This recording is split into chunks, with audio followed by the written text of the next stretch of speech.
Parce que je crois pas que je l'ai rajouté, la tier list KR. Ouais, j'ai oublié. Bon, évidemment, c'est première chose déjà que je vais vous dire. Vous savez très bien, les tier list, c'est plutôt subjectif, hein, on va pas se mentir. Ouais, c'est...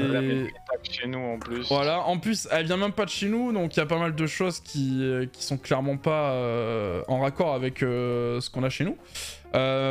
Mais je trouvais ça intéressant quand même d'en discuter et de voir un peu ce qui peut peut-être nous attendre, nous, dans le futur.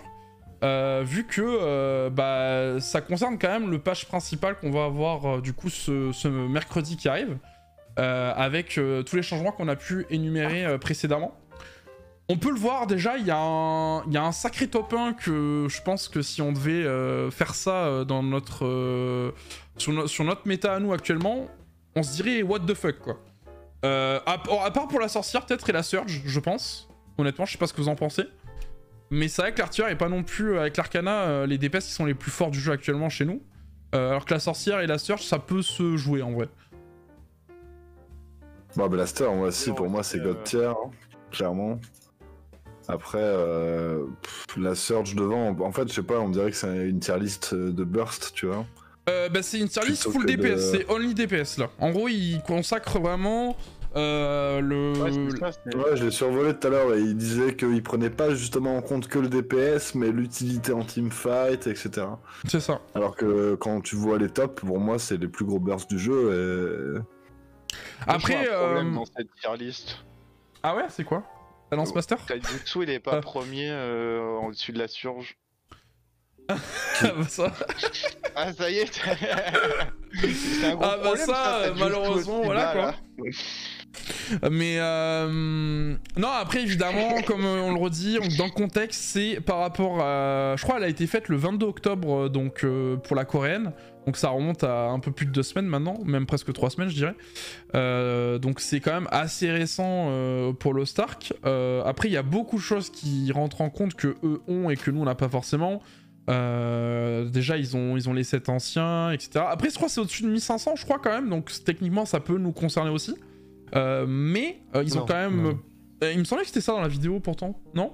Non, en fait la plus grosse différence, enfin il y a 2 différences majeures. La première c'est que...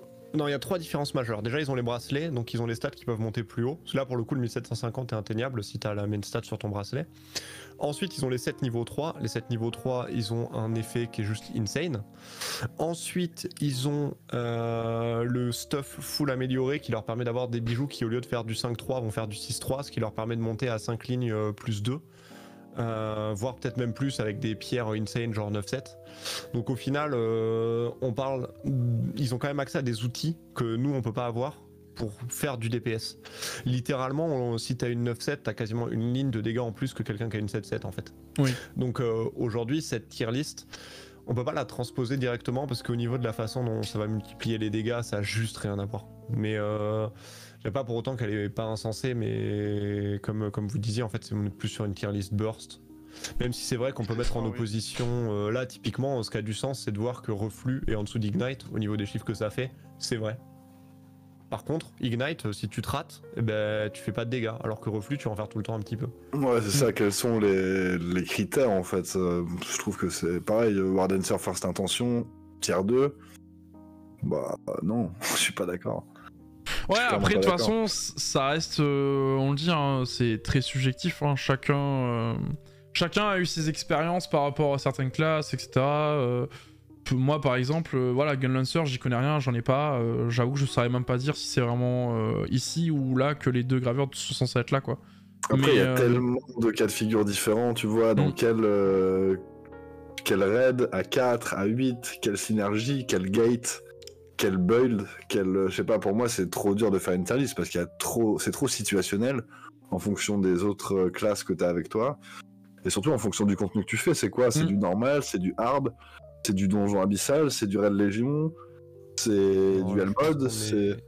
On doit quand même être sur du PVE et quelque chose qui a du sens à ce niveau-là. Ouais, c'est PVE dans Ouais, tous les cas. PVE, Après, général, j'imagine. Hein.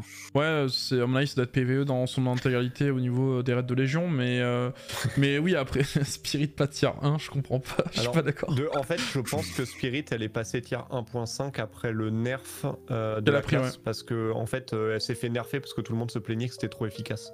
Donc je pense que c'est pour ça qu'elle est 1.5 et pas 1. Pré-nerf, elle devait largement défoncer. Elle défonçait tout le monde en fait. Genre, elle défonçait tellement tout le monde que c'est les joueurs qui ont demandé le nerf en fait.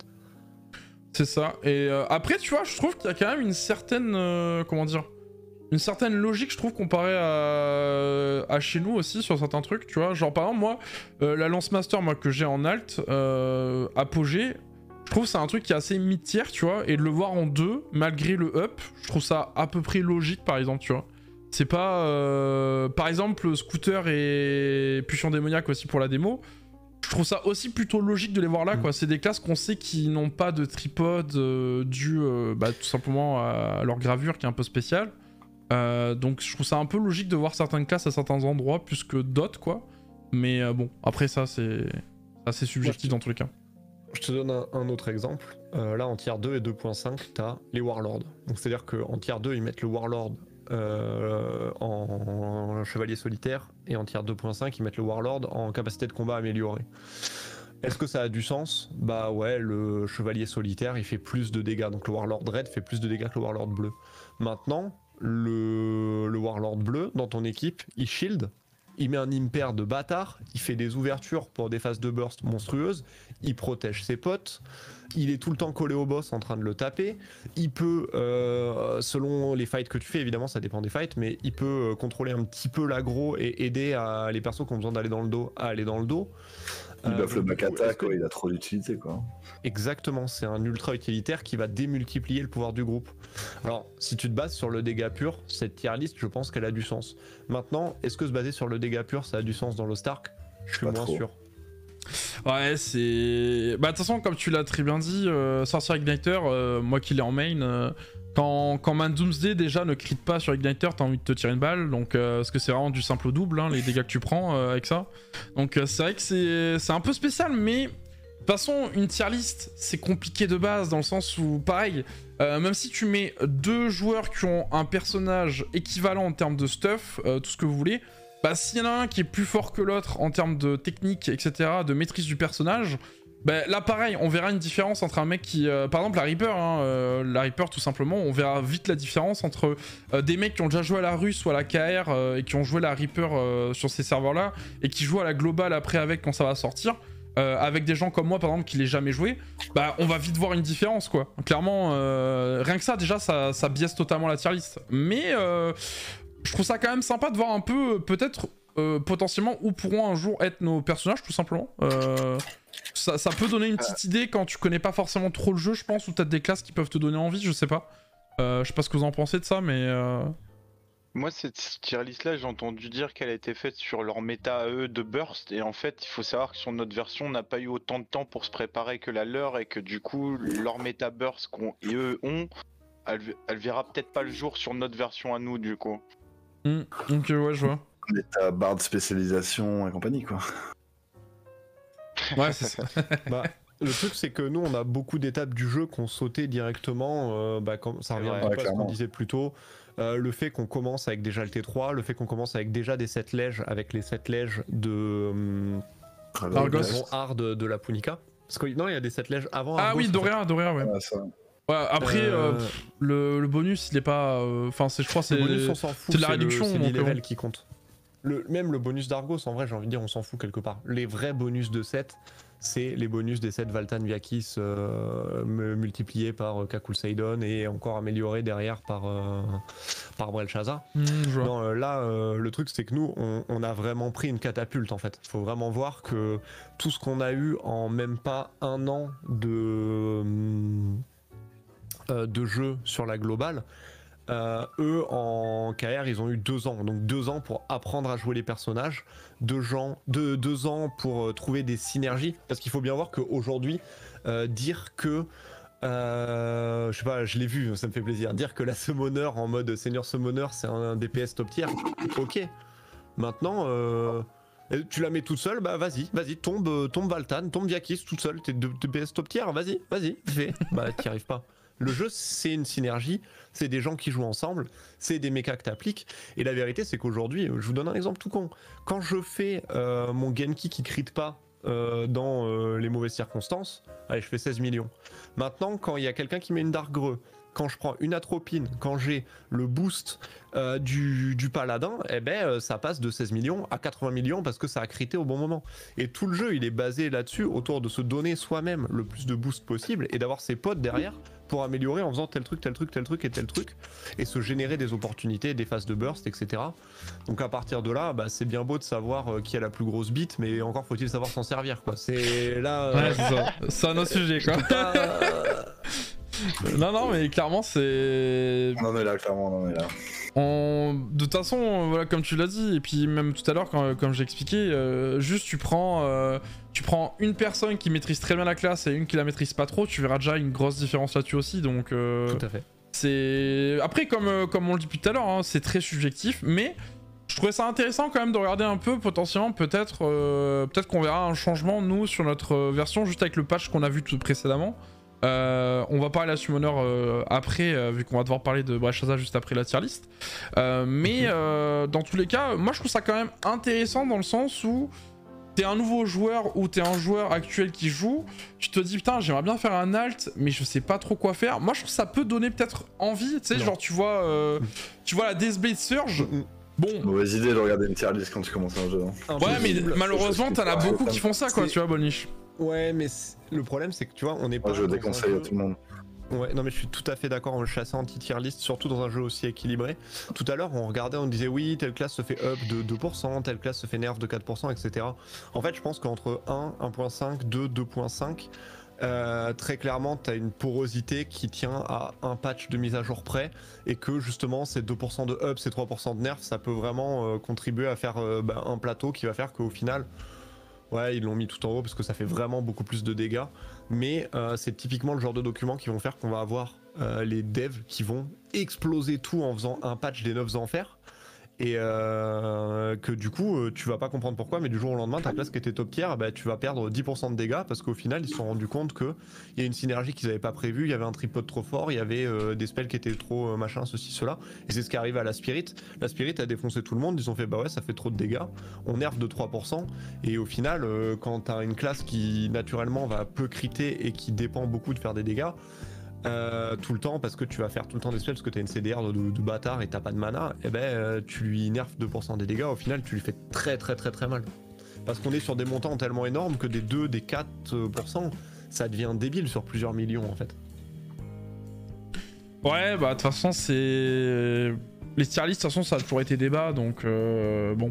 Je vous ai mis un petit sondage, bon, il est pas... voilà, c'est pas histoire de... C'est histoire que de voir un petit peu votre avis là-dessus aussi, le chat, mais... Qu'est-ce qu'il y a, Yael, tu voulais dire quelque chose? Moi, je sais pas trop quelle classe j'allais choisir au début de Lost Ark, et j'ai pas regardé... Bon, si, j'ai regardé des tier lists, mais je m'y suis pas réellement fié, j'ai plus regardé des gameplays des classes, des présentations des classes, pour voir un petit peu sur quoi me diriger. Et j'ai hésité entre deux classes au tout début. Entre la Sanglam et la Spirit.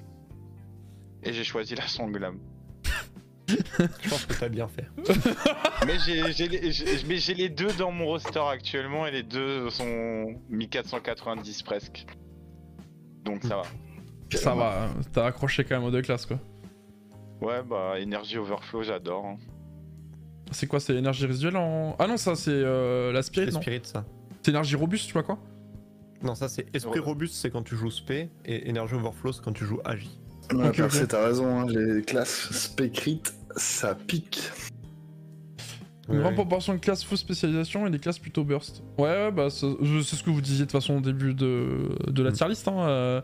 C'est vrai que ça fait plus, tier list burst, quoi, clairement. On le voit. C'est un gameplay qui se rejoint sur un peu toutes les classes. Quand tu joues max spé et du crit, t'es assez lent, mais tu fais des gros dégâts, donc ça veut dire être aware sur les patterns des boss, pas prendre de coups. Sinon tu mets pas de burst, c'est des... Ouais, ça fait mal, mais c'est exigeant comme gameplay, du coup il faut jauger un peu le skill cap de la classe par rapport à ce que t'es capable de faire avec, et comment tu l'optis, quoi. C'est comme jouer un démoniste en Space Swift ou en Spec Crit, quoi. C'est pas le même gameplay, les dégâts sont différents. Et ça reste la même classe que tu peux jouer de plusieurs manières différentes selon ton envie, selon ta maîtrise du perso. Et... Ouais, non, c'est clair. Après, de toute façon, voilà, hein, on verra bien. J'imagine qu'il y aura sûrement des influenceurs type Stoops, etc., qui peut-être feront une tier list après le patch d'équilibrage, après quelques semaines, pour avoir un vrai truc qui se rapproche de notre méta actuelle, parce que, comme tu l'as dit, Yae, on n'a pas du tout les mêmes trucs qu'eux. Et puis, en vrai, c'est vrai qu'il manque quand même pas mal d'éléments. C'est vrai qu'il en parle pas trop dans la vidéo, je crois, dans mes souvenirs, mais... Genre, il dit juste que, voilà, il prend en compte le PVE et juste les dégâts et à la limite leur synergie, et c'est tout, quoi. Mais il y a beaucoup de choses qui rentrent en jeu, comme l'a dit Uni, des adrénalines, Adropine, Darknade, le paladin qui te buff, il y a beaucoup de choses qui peuvent changer à la fin qui est le MVP tout simplement, quoi. Hein. Rien qu'une sorcière, tu crites pas sur un Doomsday, comme j'ai dit, t'as la moitié de ton DPS qui est parti dans le vent, quoi. Surge, ouais, Surge c'est pareil, le nombre de sanglames, le nombre de sanglames que tu vois swapper depuis qu'il y a Kakul en Remaining Energy, parce que c'est plus simple à jouer que Surge sur Kakul, ou même sur Vyakis à l'époque, je me rappelle, il y en a qui se mangeaient bien les dents sur le boss, notamment en P2, vu qu'il a fait que bouger et tout, tu perds souvent ta Surge, etc. C'est quand même... c'est assez représentatif en vrai pour certains trucs, mais c'est vrai que ça manque quand même de beaucoup d'éléments pour qu'on pourrait vraiment s'y fier, quoi. Et du coup, sans surprise, hein, vous avez... Merde, pardon, je me suis trompé de scène. Sans surprise, vous êtes en majorité à 70% presque à avoir voté non. Donc c'est pas trop étonnant, j'ai envie de dire. Hein, pour les tier lists, de toute façon, ça a toujours été sujet à débat et dans le mauvais sens. Donc bon, pas étonnant, ouais. Après, je pense qu'il y a quand même des domaines où les tier lists sont plus fiables que d'autres. Je pense par exemple dans les MOBA, on va souvent retrouver des tier lists. Et là, moi je pense vraiment par exemple à LoL. Où LoL, ils ont le syndrome de la méta rotative, où en fonction des saisons, ils vont complètement buff un héros qui va devenir insane et nerf un autre héros qui va devenir garbage alors qu'il était super fort. Là, tu sais que ta méta, elle est plutôt fiable. Et ta tier list, tu sais que pendant cette saison, pendant vraiment à peu près 3 mois, 4 mois, tel héros il est imba, et puis après tel héros il vient de sortir pendant la même période, il est encore plus fort, etc. Et on retrouve aussi un autre truc qui est assez intéressant, mais qui est plus du côté des jeux de combat. Dans les jeux de combat, il va pas forcément y avoir des tier lists, mais on va avoir des match-ups plus ou moins favorables en fonction de tel ou tel perso, parce qu'on sait que notre perso a un petit peu moins de rage, un petit peu moins de... Je sais pas, il va mettre un petit peu moins de dégâts, mais il va taper plus vite, etc. Et on sait que si on tombe sur tel ou tel personnage, on va être plus ou moins fort.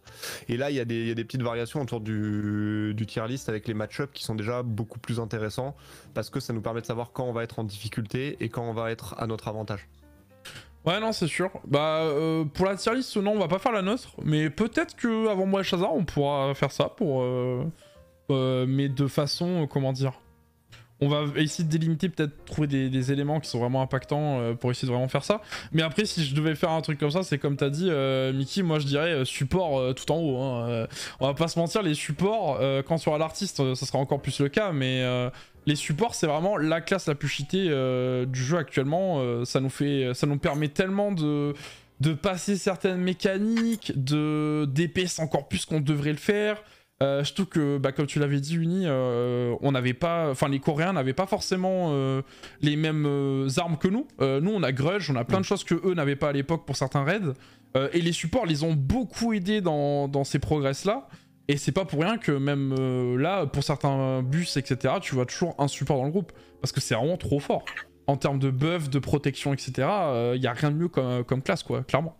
Bon. Je pense qu'on a pu discuter un peu de tout ça de façon correcte, je pense, même le chat. Vous avez été pas mal à débattre dans le chat, j'ai vu. Je lisais un peu vos messages. On va passer